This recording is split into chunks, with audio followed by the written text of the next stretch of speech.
Yeah, the Dhamma is for one who delights in non-proliferation. The key word here is ni. I thought I missed something. Ni papan. Whoops.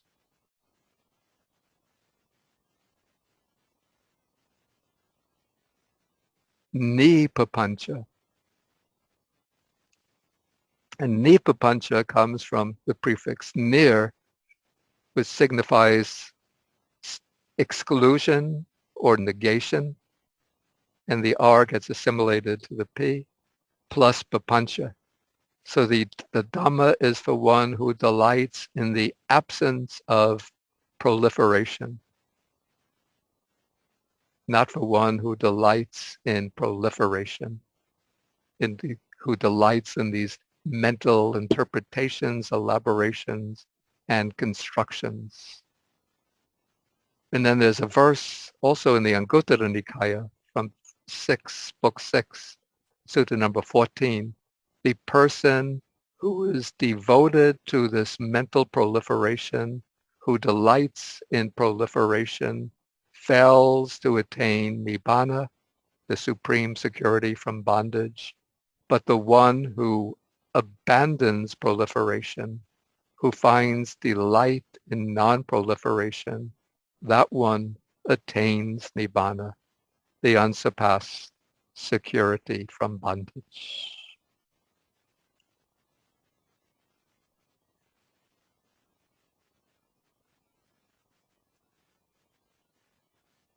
Okay, so now from this little excursion in which I was engaging in a bit of proliferation by exploring some other texts that deal with the topic of proliferation, now we can return first to that key expression that we came across in this sutta, that all of these views about what the view that there is something else with the remainderless fading away and cessation of the six sense bases, there is nothing else, both is and is not, neither is nor is not, all come about from proliferating that which should not be proliferated, that which is, we could say, beyond the range of proliferation. And another thing that just occurred to me just as I was speaking, where is this? In Samyutta Nikaya,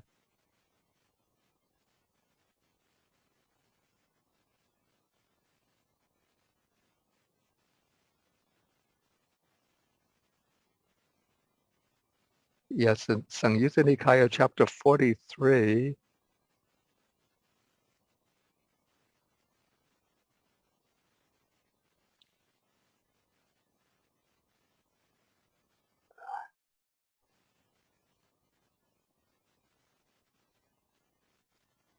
where we have a list of something like 40 synonyms for Nibbana.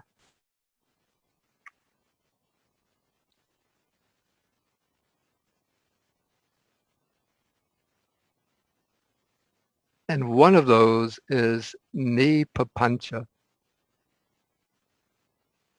So Nipapancha, that which is beyond the range of Papancha, that is, it's one of the synonyms for Nibbana, along with the unconditioned is one, the apalokitang, that which is not subject to decay, anidasana, that which is invisible. So in the sutta there are something like 40 synonyms for Nibbana: the stable, the everlasting, the undecaying, the subtle, the difficult to see, the excellent, the sublime, the goal, the destination. And one of them is Nipapancha, that which is outside the domain of conceptual mental elaboration.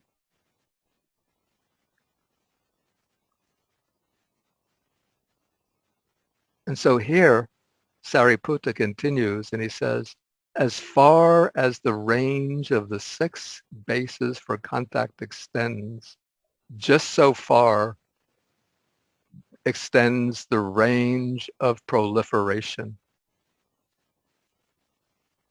So the things that we proliferate will be, and we build up all of our conceptual constructs, our mental elaborations, our speculative systems, our schemes of interpretation, all are based and grounded upon the 6 bases for contact, the 6 sense faculties and their objects. And we could say the states of consciousness that arise based on the sense objects and sense faculties. So that is the range of mental elaboration, mental proliferation. And so as far as the range of proliferation extends, just so far extends the range of the 6 bases for contact. But with the remainderless fading away and cessation of the 6 bases for contact, there is the cessation of proliferation, the subsiding of proliferation.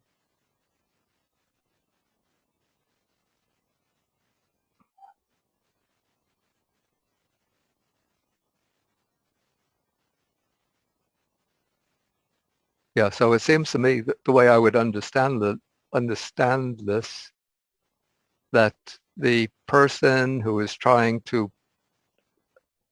posit that there is something beyond, with the remainderless fading away and cessation of the 6 bases for contact, is trying to interpret the state of the Arhat or Tathagata after death by way of the categories of existence, non-existence, combination of both, or the negation of both.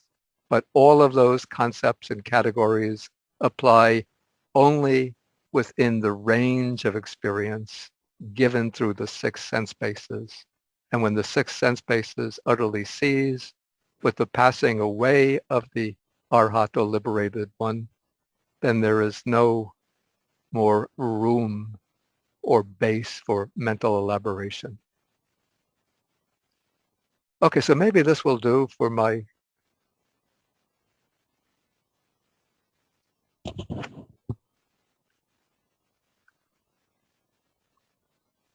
explanation of the sutta, which I actually intended just to treat rather concisely. I didn't intend to elaborate on it, proliferate on it too much. But let's see if we have any questions, and we'll see if I can answer, though it's a difficult sutta for me as well. Okay, Tian Xiong. Good morning, Bhante. Good morning. It's always mentioned for Arahant, this the defilement will not have like the soil to grow. And also for Arahant, they have overcome delusion. Does it mean for Arahant, this mental and rupa phenomenon will not arise in them, or they will arise in them, however, because they have overcome delusion, they will be able to suppress or seize the nama and rupa phenomenon. What is the sutta commentary? You're speaking about the Arhat while the Arhat is alive? Yes. Oh, while the Arhat is alive, the Arhat will still continue to have Namarupa, the complex of mental and material phenomena. That will continue to function up to the time of the Arhat's passing away. Does that answer the question? What I mean is, will the defilement grow in their mind, or is it will grow, it will arise, but because of their power of their you can say mental noting or awareness or sakti, then they can kind of overcome the defilements. I see. No, there's no possibility anymore for the defilements to arise in the mind of the Arahant. The Arhat, it said that he's cut them off at the root. What is the expression? Keen. Yeah, cut them off at the roots that they're no longer capable of arising. Yeah, so that they're utterly eliminated. Talavatu Okay. kata. It's made like a palm tree that's been cut off at the root. Okay, thank you. Yeah. Okay, Ali H. Good morning, Monty. Thanks for your teachings. Could you repeat again, please, that how does this thought come into a person and then rises up to the center, and then from there I understood you were saying that then it vortexes because we give it a center as I. But could you repeat again before that what happens? What are the processes? Okay, I think we could sort of see the way things work if we go back to that passage from the Madhupindika Sutta.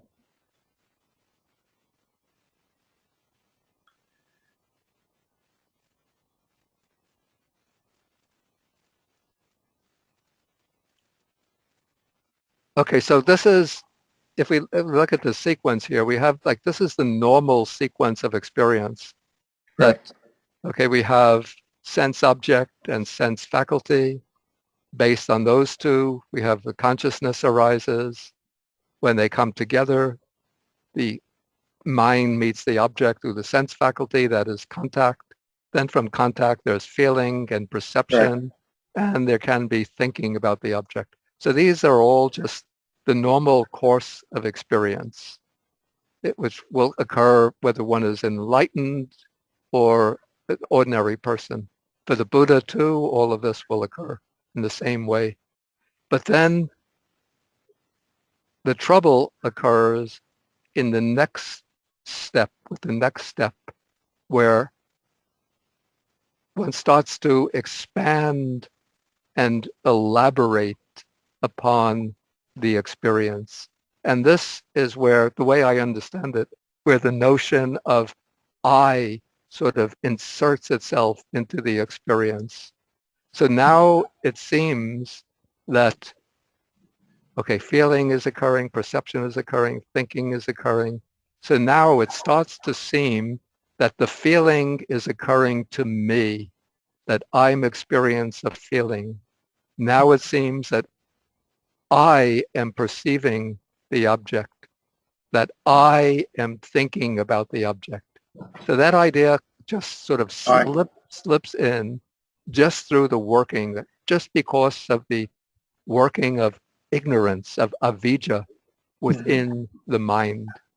Yes. So a kind of split takes place in the experience where from an experience of being conscious of an object, so we have the consciousness and the object.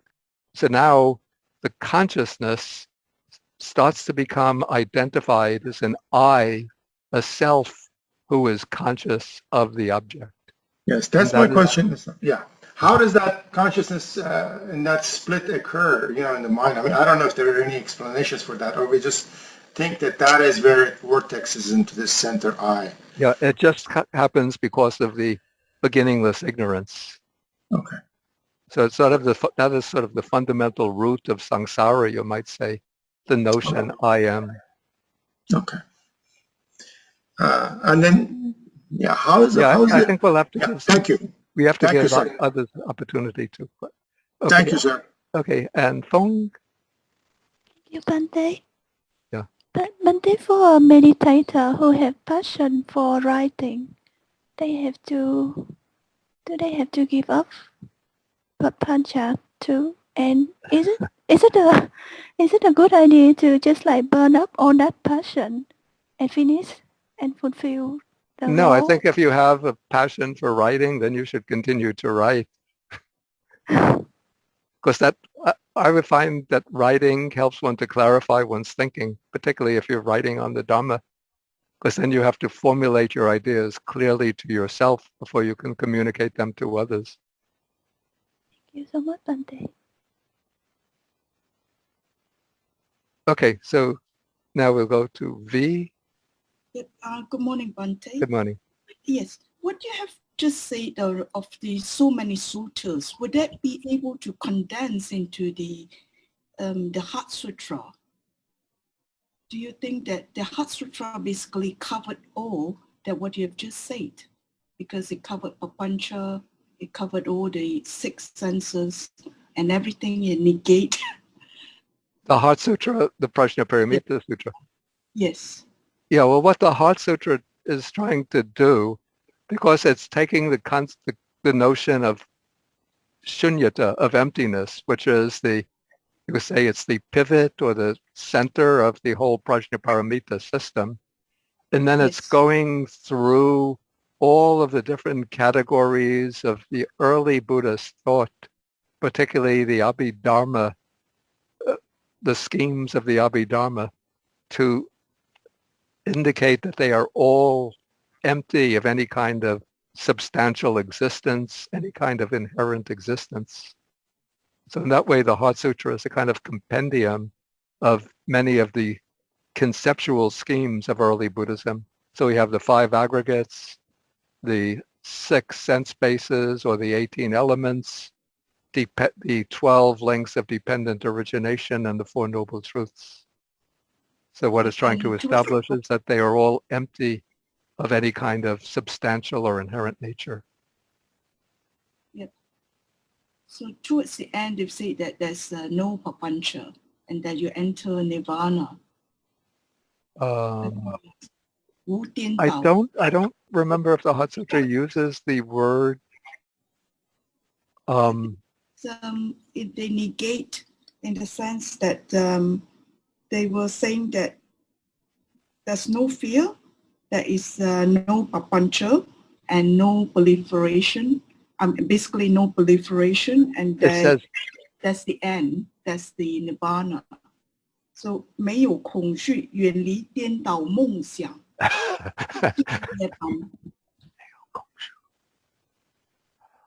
Mayo Kongshu again. 没有恐惧，远离颠倒梦想，就近涅槃。Yeah, it doesn't use, it uses similar notions as papancha, but it doesn't actually use the Chinese equivalent for the Pali or Sanskrit papancha, which is, somebody help me here. 细论，细论。 Right. Shilun. Yeah, I don't think the Heart Sutra uses Shilun, but the idea of Diendao, which is the equivalent of, Vipalasa. of Pali Vipalasa, is somewhat similar to papancha. Okay, right. Yeah, Can I but it ask doesn't actually use the Chinese equivalent of papancha. Okay, can I ask one more question, or I have to? Sorry. I think we'll have to let other people ask first. Thank you. Yeah. If we run out of the other questions, then you can ask. Okay, thank you, Bante. Okay, next is Ian Chung. Good morning, Bante. Morning. Yes, just a quick question. Papancha can be good thing or bad thing. So for those mental pollution which goes on and on, but the best way to control it would be your sati sampujanya. Yeah, I would say that sati sampajanya is a good way to control the building up, certainly the good way to control the building up of many thought formations in everyday life. Yeah, of course, we could say that papancha, even though the text mentions just these forms of papancha here, like I am this, I shall be this, I shall be that. But even all of the ways we let the mind wander and roam amongst various pointless thoughts, we could say that those are extended forms of papancha, which can be controlled through the use of sati and sampajanya, of mindfulness and clear comprehension. So when we keep the mind in the present, knowing what we are doing, when we are doing that, then we are preventing the mind from getting lost in the labyrinth of papancha. Like say, if you're washing the dishes, or let's say eating a meal, so often when we eat the meal, the mind is not paying attention to the act of eating, but we're thinking about what we did in the morning, what we're going to do in the evening. And all of those thoughts are just running through the mind. And by the time we finish the meal, we suddenly realize, wow, I'm finished eating, and I hadn't even been attentive to the food I was taking. So that is a kind of indulging in papancha. And so what we do through mindfulness and clear comprehension, we bring the mind back into the present. And so when anything is taking place, we know what we are doing while we are doing it. Yeah, so that helps to control the building up of these almost infinite elaborations of papancha. Okay, move on to the next question. Roman? Hello, Bhante. Yeah.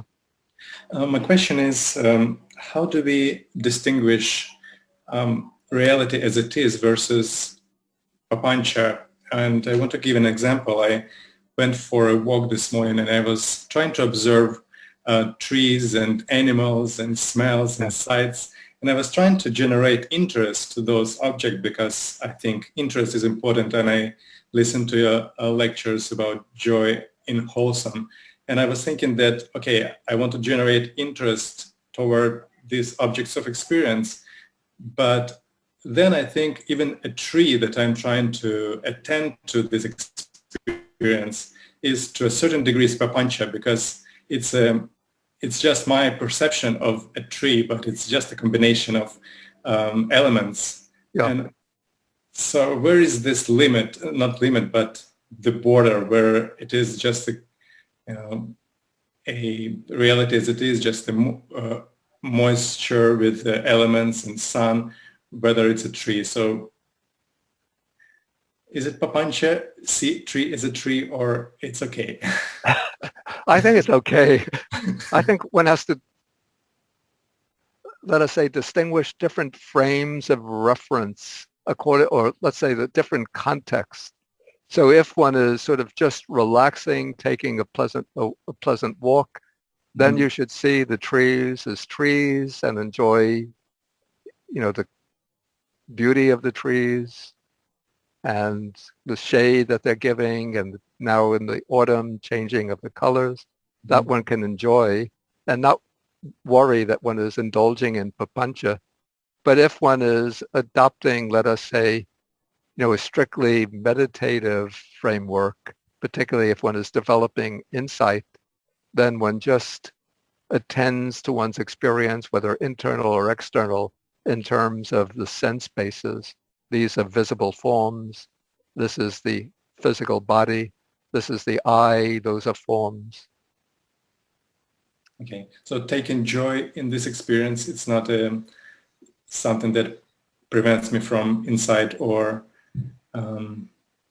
No, I think it contributes to upliftment of the mind and to the lightness of the mind. Okay. And so it would be helpful. Thank you. Okay, Wiley? Good morning, Bhante. Morning. Can you comment on the relationship between the concepts of voidness, sunyata, and non-proliferation?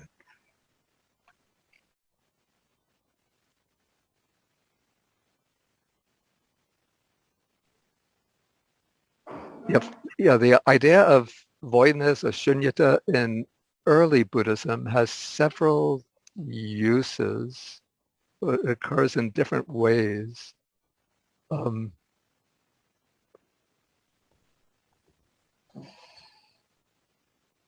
Okay, one way that it occurs is in relation to the six senses, the six sense bases. So in that case, through papancha, one takes the six sense bases to be self or things belonging to a self. And we find this in Samyutta Nikaya, chapter 35, somewhere around sutta number 85, where Ananda comes to the Buddha and says, it is said that the world is empty, the world is empty. In what sense is the world empty? And then the Buddha replies to Ananda and says, the eye is empty of self and of what belongs to self. The ear, nose, tongue, and body and mind are empty of self and what belongs to self. Okay, so from that, we could infer that taking the eye, ear, nose, tongue, and body and mind to be self or belonging to self would be papancha, forms of papancha, and the negation of those papanchas by positing that the eye, that all of the six sense bases are not self and not belonging to self. That would be the use of emptiness to undercut those papanchas. So that's one example. But sometimes emptiness is used as one of the characteristics of, or one of the features of nibbana. So in that case, we could posit that sunyata would be, as a synonym for nibbana, would be that which is beyond papancha, nipapanchita. Thank you. So would you say that perhaps taking voidness as the object of meditation is a good way to approach the problem of proliferation? It depends on how one is going to take voidness as the object. Of course, there are different levels of voidness. So taking voidness or emptiness as the emptiness of self or what belongs to self, in that case, one would be using insight meditation one would be contemplating the six senses or the five aggregates, contemplating them through the lens of being not mine, not I, not myself. Yeah, that would be one approach. But there are other types of higher types of samadhi, which are called the emptiness samadhi, but those I'm not able to speak about myself.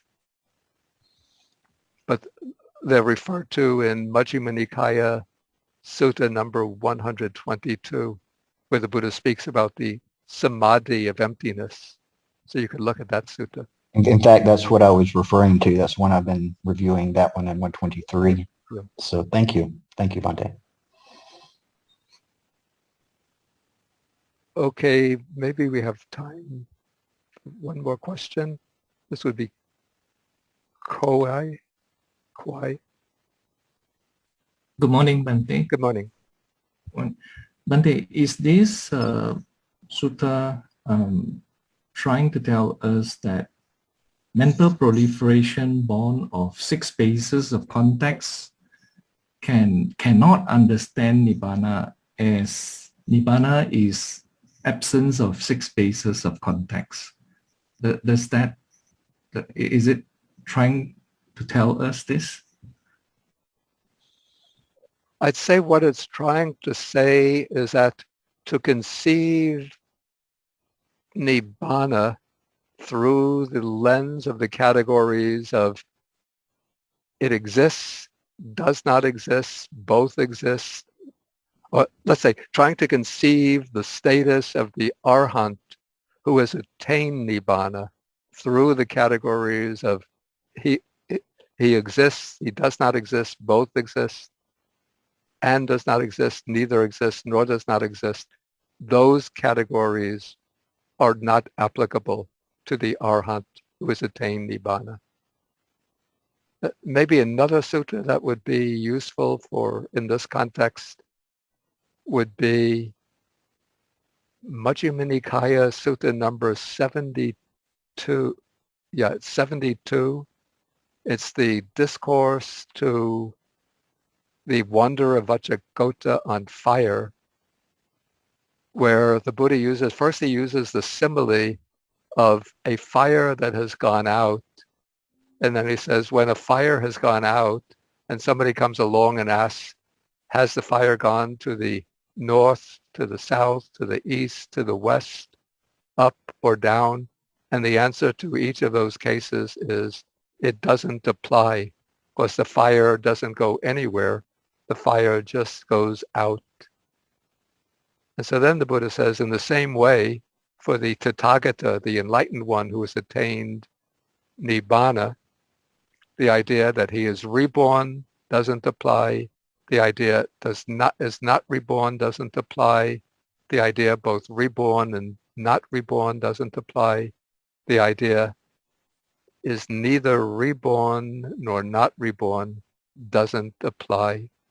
But then he says that the Tathagata, freed from form, feeling, perception, and so forth, is deep, immeasurable, hard to fathom, like the great ocean. So this basically means it is not within the range of thoughts of Puthujjanas, worldlings. Yeah, I would say it's not within the range of our conceptual schemes. Okay, all right. Thank you, Bhante. Okay, V, maybe we could let you ask the last question. It's regarding asava, where the arahant who is still alive would have stopped the mental outflow. So under this context, they are not creating any karma, but they still have the 6 sense base and also the 5 aggregates. So how do they not creating the karma? It's just that actions create karma only when those actions are enveloped in ignorance and craving, avijja and tanha. When those defilements are cut off, one could still act, but the actions don't create new karma. It's said that the actions of the arhat, it's like the birds flying across the sky. The birds don't leave any tracks in the sky. Okay, with that, I think we'll have to end the session for the day. And so we could end with the sharing of the merits.